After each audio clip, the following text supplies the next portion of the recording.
Now one of them Chunda kila military Boss TV na Mkoma Fats Yo King Kofa DJ Joe Rizla ngoma kunge makuru wani kama ngoma ndakuka ilikani kama ngoma kandini number 1 mafanzi gahanzi weotani Banditira pera Industry iye ya rema Banditira pera Industry iye ya rema Bakarapa kadoma bapa kwa pachikona vaitombo vaotonza kochiko chawoma ndabvunza mukoma pokuzenge kurova asi mapinda tonza neripi tonza ranyaradza vangu mukoma asi ndiye here yenzouya wekurohwa nemukadzi wake manjeni nanondipohwa unonza kuti ipapa kundidzosera kwatapa Banditira pera Industry iye ya rema Banditira pera Industry iye ya rema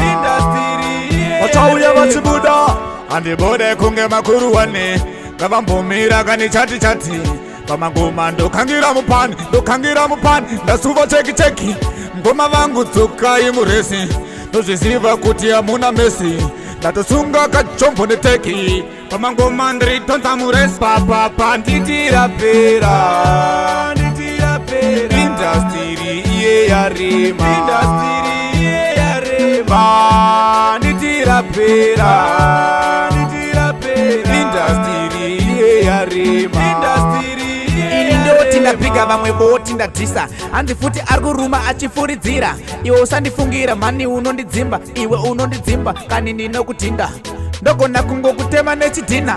ndogona futi kukupisira dzimba and I don't mind wakasatondipika futi Rizla futi ini ndadziya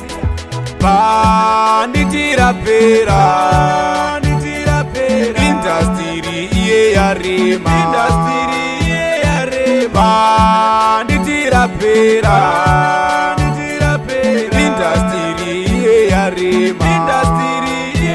ini ndakaipa wanimfana anorembera kamadhivaipa anoimbeiko madhivaipa zvimwe zvinongokunakidza soka